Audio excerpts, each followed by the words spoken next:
Yeah, good day, ladies and gents. We're financial experts from coaching Triad 16, and on this team, my humble self, Richard, my co-speaker, Mekar, we've got Debashish, and we've got Markesh on the team. So today we'll be talking and trying to persuade you to take actions on financial literacy.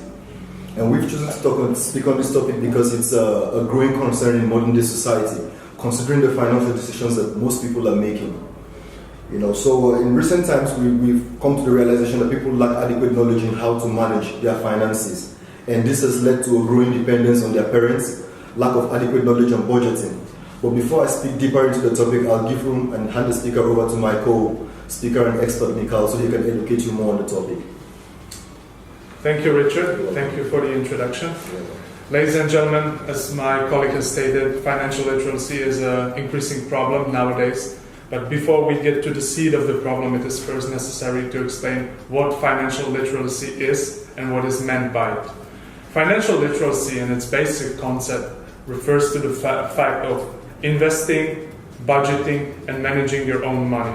Therefore, from the very first step, it begins with the budgeting your own money, relocating your expenses, see if you have enough money and for how long can you live with it. Furthermore, investing and other activities associated with it also relate to this fact. Planning for the future, getting salaries and basically calculating what kind of increase you will get in the upcoming years. How much money should you invest in your pension fund? How should you plan for retirement? All of these concepts refers to the strategic decision making regarding your own finance. And therefore, as we have realized, the importance is increasingly rising. Mostly because younger generations are not financially aware of their spending habits, and basically the fact that we live in a consumerist society does not help us. Therefore, in order to be financially literate and manage your money well, it is necessary to allocate your funds, your resources, and plan for the future. As my colleagues and I will show you in the upcoming part of the video, we have chosen one student who will perform several tasks related to financial and economic calculations to see how well does he perform and whether he is financially literate or not.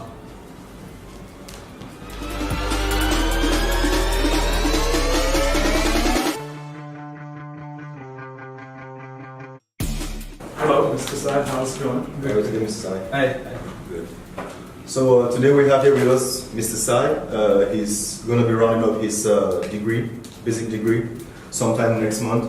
And we would just like to test, a little bit of what his knowledge on financial literacy is. And we intend to do this by giving him some basic tasks to perform, something that we feel that it should be general knowledge, just as you know how to use your computer or your basic cell phone. We believe that it's important that people have an idea of this basic task. So, Mr. Sai, please, can you tell us what 20% of $50,000 is? I'll give it a By try. demonstrating, yeah, thank you. Please feel free.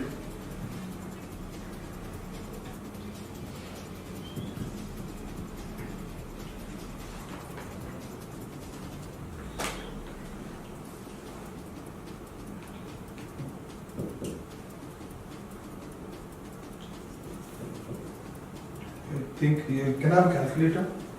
I'm sorry, there's no. This is a basic calculation in its simplest form. So, Actually, I think I need. are you struggling, Mr. Yeah. Sai? I need help. Of course. So, just basically, to put it simply, 20% of 50,000. This is. Just think of it in terms like how many times does 20% fit into 100%? 10 times, maybe. It's 5 times.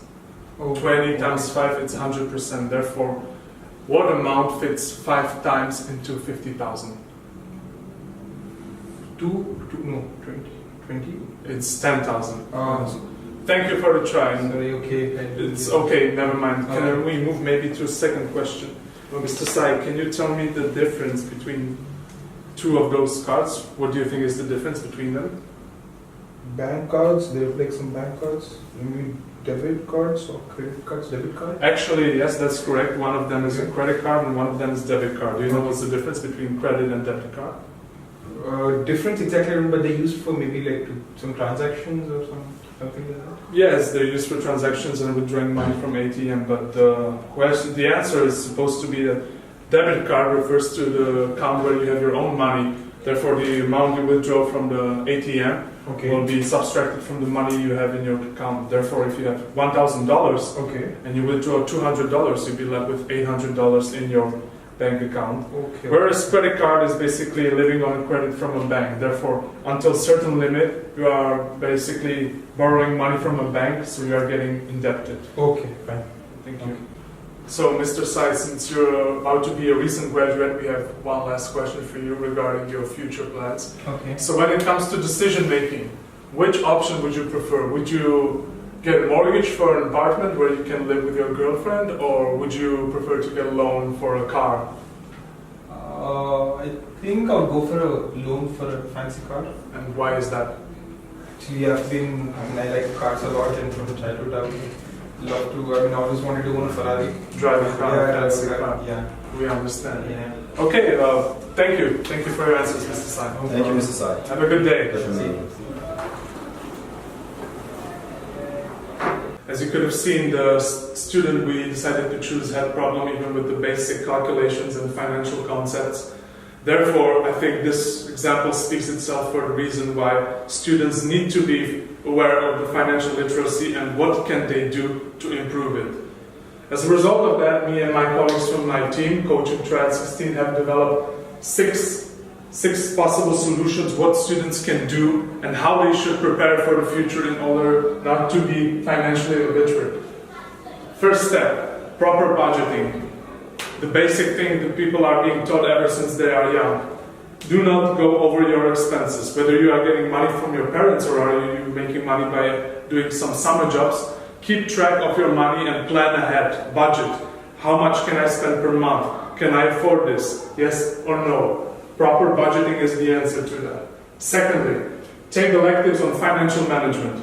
Most of our lives we spend in school and then we enter workforce. Therefore, make most of the time by doing it, by choosing on practical courses. Financial management will not only help you to basically help and resource and allocate your money, but also give you a broader knowledge about financial institutions that provide support. Third, avoid getting indebted. The worst possible situation. Do not get indebted. Do not spend more than you have and do not borrow unless it is absolutely necessary. And if you do, always pay back. Do not try to pay back by getting indebted even more, because from this point on you get into a spiral from which there is no escape and you will be indebted forever. So I would like to also speak about software applications. We currently live in a generation where technology is literally taking over. And just as we all are on Instagram and other social media profiles, I'm also employing the students to download applications that can help them track their expenses, because we think this is also very important. Also, you have to be wary of the choices you make. As you can see, our student who came through was going to pick a vehicle ahead of picking a house. And you have to understand that the fact that you can buy something does not necessarily mean that you can afford it. Because when you make wrong choices, you get into a cycle that becomes very difficult to get out of. You have to think about the cost of maintenance and all that. I'm talking about the choice you made to pick a vehicle. Also, you have to plan for the future. There is a saying that where a man sits in his old age will tell you where he stood as a youth. So don't start working immediately after graduation and decide to use all of your money to do fancy things. You know, you have to plan for the future, because life expectancy has become greatly increased and we have a tendency to live much longer. So you have to plan well into your old age so that you do not find yourself in a financial situation that you do not want to be in. So I think, having said this, we are employing all the students to take action, and that the decision to get their financial literacy skills to a level that is very decent is in their. On behalf of Coaching Triad 16, me and my colleagues, we would like to thank you for your attention, and we encourage you to stay financially reasonable, don't spend more than you can afford, and be aware of the financial illiteracy. And just because something you want and you need it does not mean you can afford it. Therefore, keep track of your expenses. Following those general principles and rules, you should be very fine in terms of financial management, and you will be prepared for the upcoming future and entering the workforce. Last piece of advice, we employ you to take the bull by the horns. When it comes to financial literacy, it's all in your hands.